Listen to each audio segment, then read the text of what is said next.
Hey everybody, it's Chad from Stick's Blog. I'm Stick, and today I want to do a video and talk about the Solo Stove. This is one of my days off. I've got my kids out here with me. They're out here running around. We're at Big Hill Pond State Park. We came out here just kind of get out in the woods a little bit. And I figured while I'm out here, go ahead and bring the family. And I got my little bit back there.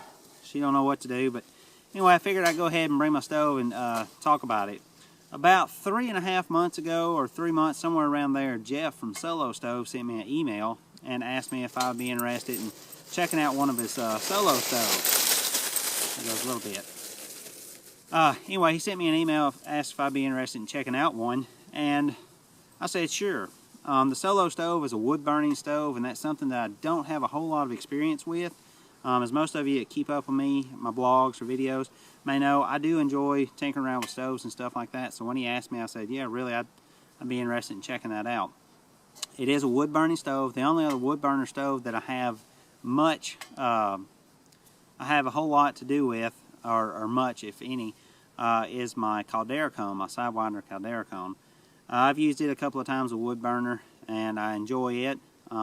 Of course, there are some of those limitations that kind of hang me up on wood-burning stoves. That's pretty consistent with most wood-burning stoves that I've come across or that I've read about. Let me change that. And mostly that's going to be messiness. Wood stoves are kind of messy. But after looking at this, after reading a couple of reviews and stuff, and he asked me that, I said, you know, sure, I'll check it out. So he sent me the Solo Stove, and this is it right here. It came packaged in a nice box, had everything real solid in it as far as the shipping box and everything. And I actually had an unboxing video that I did when I first got it, but I've lost some videos, so I'm just having to start over. But anyway, this is it. It comes packaged in this, this stuff sack. I'm not sure what this stuff sack is, but it feels kind of like the Dry Ducks material, something sort of like that. Not exactly like it, but something similar. And it's just got a cinch cord on it, no cinch lock or anything like that. And then inside it is simply the stove. Now I want to say that these stoves are listed at 9 ounces, and to be honest, that was one of the things that kind of turned me off to it, because as most of you, again, that keep up with me may know, I've done a lot of lightening up my pack weight over the last couple of years. So 9 ounces may seem like a lot for a stove. Actually, when I weighed this particular stove, including the stuff sack, it comes in at 8.9 ounces, so bonus there, it's a tad bit lighter than advertised. Of course, if I left the stuff sack behind, I would save another, I think it's 0.2 ounces for this. So actually the stove is 8.7 ounces for what I've got. However, the bonus, the benefit of carrying a wood stove is that technically you don't have to carry any fuel. You can use found fuels, whether it be leaves, sticks. If you bring books and read books, you can use the paper out of the books. Or just whatever, you know, anything that you find that will burn, you can use it inside this, as far as I understand. Now the neat thing about the Solo Stove is that it's not a whole lot of pieces thrown together. A lot of it is one-piece design. Not one-piece design, but it's real solid. As you can see, the bottom here, I don't know how well you can see that, but this is all one piece. Looking at the top here, where the inside is, it looks like it's one piece there. Now, of course, the grate that's inside there, of course, those are separate pieces. You can't really get around that. And there is a pan down in the bottom to catch all the ashes and stuff as you burn everything. This is a secondary combustion type stove. Basically what happens is your air comes in around these holes that go all along the bottom, and there's a space between that pan down in the bottom and the grates there, so air can actually come into these holes and come up underneath the fire where you're going to have the fire built. But also, if you can see the holes around the top on the inside, they go all the way around there. Anyway, those make your secondary combustion, and that's going to be a hotter, cleaner burn is going to be coming out of there from what I understand. Now I have used this stove probably about 6 or 7 times at the house, and then on another day trip that I had. And I've got to say, as far as messiness, like I said, that was one of my big concerns. As you can see here, this stove is hardly messy at all. I mean, there's messiness inside, but that's really contained because everything burns out. You let everything burn out. You dump the ashes out. There's nothing really on the outside to really get all over everything. And then the way this works is this is your pot stand. It stores inside really easy. makes it compact to pack in your pack. You just simply flip it over, and that creates your pot stand. As you'll notice, it only has 3 prongs on the top, and that helps a lot as far as providing stability for a cook pot, because if it has 4 prongs like some others may have, you have to get it lined up. It takes a lot more work to get it perfectly level, and your cook pot's not rocking back and forth or anything. However, with the 3 prongs, it makes it really easy to be able to get a sturdy setup. So what I've done is I've got this is an Imusa. It's actually a grease pot that I picked up at Walmart a while back. I've got some matches and some lint and stuff inside there to help start a fire. But it's just a grease pot. It's about 800 milliliters, and that's what I'm going to use with this setup here today. I've got some water I brought from the house, and I will admit, even though that this is a wood stove and I'm supposed to use found fuels, it's been raining a lot lately, so I've got some dry wood that I use while I'm at the house, play around with this stuff, and I just loaded some up in a Walmart bag, and I brought that with me, and I'm going to use that when I make the fire. Now I want to say that there's 2 different methods that they suggest to use when making the fire. Of course, there's the probably more traditional that I'm used to, where you build a little fire down at the bottom, you start feeding sticks on top of it, and then they recommend using a top-down burn, basically where you put all your big sticks and everything down at the bottom, then you create a little fire on top, and ideally what's supposed to happen is as that fire burns, it'll start burning up everything that's underneath it and burn its way down. That's supposed to help keep from having to constantly feed the fire and all that. I've done it a couple of times. Okay, for the sake of this video, I'm going to do just the traditional that I'm used to. I still need to work on the top-down burn just a little bit. But I'm going to build a little fire down the bottom and then feed sticks over it. As you can see, right here, there is plenty of room. It leaves a nice big opening to where you can continue to feed sticks as the fire's going. And this is a narrow cook pot, so we'll see how it does on this. Most of the time I've always used, or every other time I've used the 1.3 liter Evernew cook pot. But today I just decided to bring this narrower diameter cook pot to see how it does. But anyway, I've got a spot cleared here because, like I say, I am out in the middle of the woods. There's leaves everywhere, if you can see. So I've cleared out a spot so that if any sparks or anything happen to jump out, it shouldn't get into the leaves and start a fire or anything. But I'm going to set this camera back up. I'm going to get everything going, and then I'll do some more video then. Hang on just a second. Okay, I've got some little sticks, some little tinder and everything down here. I do want to say the wind is blowing pretty good right now, so this will be kind of a challenge maybe for me. But anyway, what I'm going to do is I've got some lint.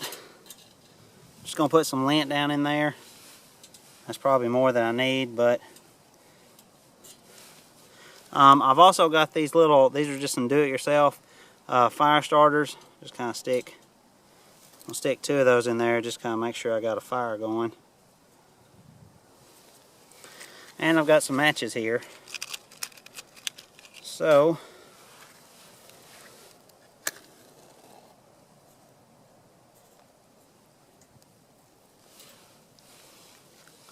try and get this going here.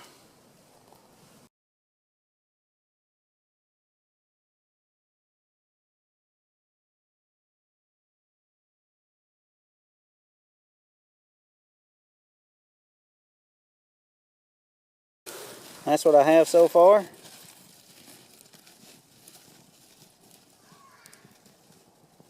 Looks like it's burning more on that side, but that'll be okay. Okay, so since I got that going, I'll go ahead and put my cook pot on here. Take this sleeve off. I've got about 650 milliliters of water in there.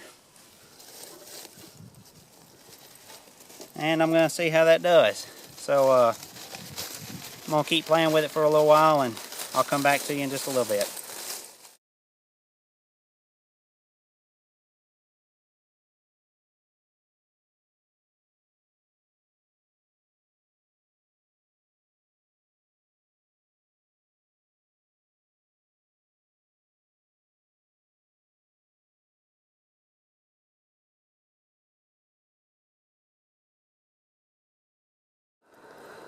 Okay guys, we're still going here. I just added some more wood in just a while ago.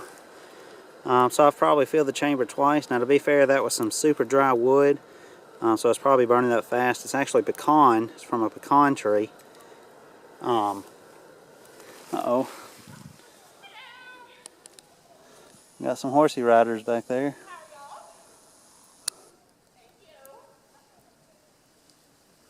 Anyway, that's not what that's about. This video is about this. So let's look and see what we've got here. And we've got a full hard rolling boil. There we go. So that water would definitely be good to use for whatever reason I might need it. And there it is, the Solo Stove. Now I want to say another thing that I have issues with about about wood stoves in general is that you have to have time in order to use them. First off, you have to have time in order to use, in order to go and to collect the wood to use for the fire, and you have to hope that there hasn't been a lot of rain and you can find dry enough wood that you're going to be able to use. But also, once you do that, you have to tend the fire, which involves more time. And then after that, you actually have to let the fire die down so that you can empty the ashes without any worry of catching anything on fire.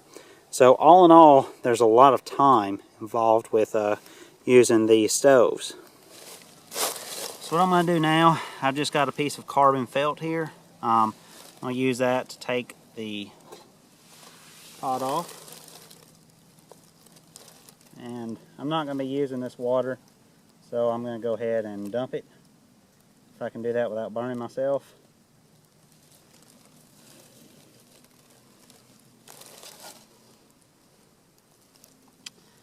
Now, one thing I want to point out is the soot. As you can see, the pot, there's a lot of soot on the pot, and that's just to be expected of wood fires in general. So you have to take that in consideration also. However, with this one, I have this nice little cozy that once this cools down a little bit, I'll go ahead and drop it down in here, and it'll keep anything in my pack from getting dirty. So that's a consideration that you also have to take into. That's not just with just the Solo Stove only. So, go ahead and show you inside here. See if I can get close enough without melting my camera. Those are still some pretty good coals going on in there. Of course, my boil kind of came down a little bit. But anyway, what I'm going to do is I'm going to let this burn out. And once it burns out, I'll do a little more video to show you what I end up with.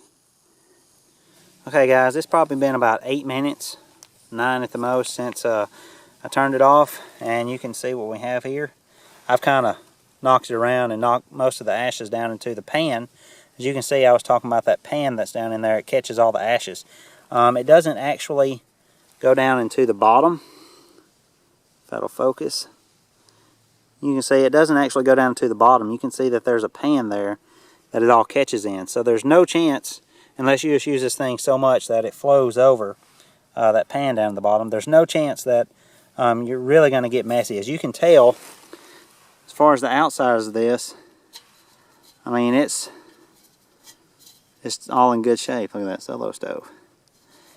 As you can see, the bottom still in good shape, not really dirty. You can see up around the top, and on the inside, of course, there's some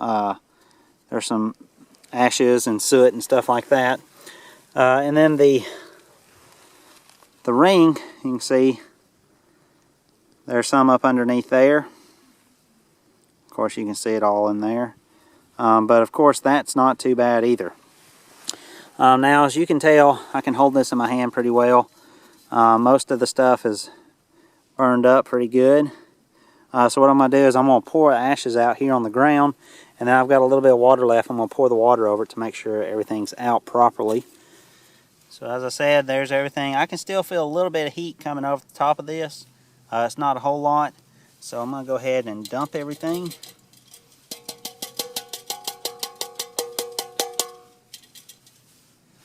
And there you go. You can see that it's pretty clean. Got a little dirt on it. A little soot on it, not too bad.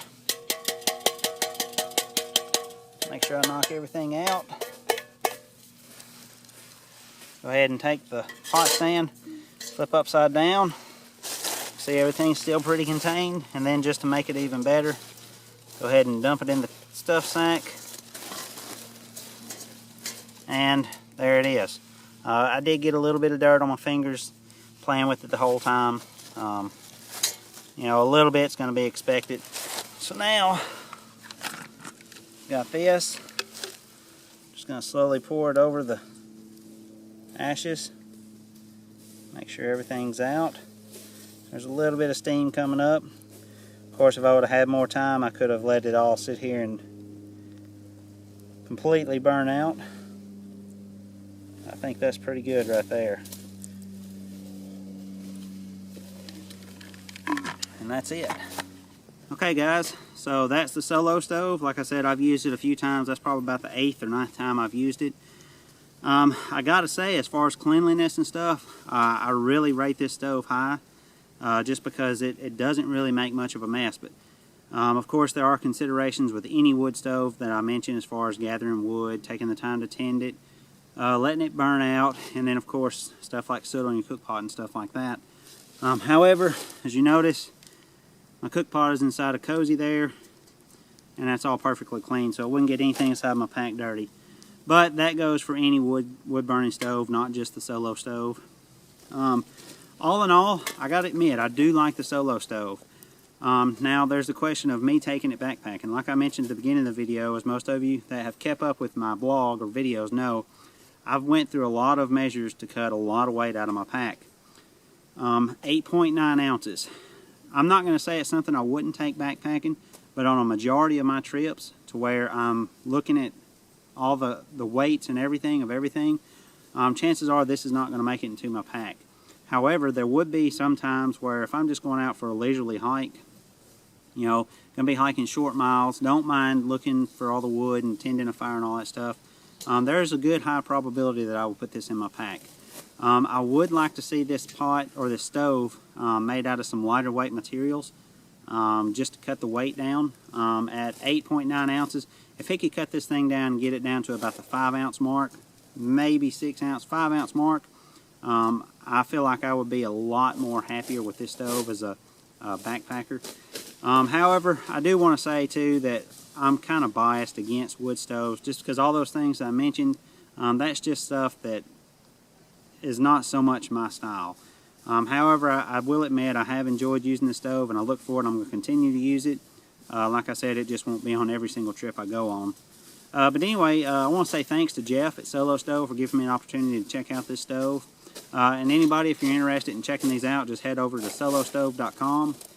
Give them a look-see, and who knows, maybe you might like it too. Anyway, guys, I appreciate you watching. I'll talk to you later. If you have any comments or questions, just leave them at the bottom of this post, and I'll do my best to answer any questions you may have or reply to any comments you make. And until then, guys, appreciate it.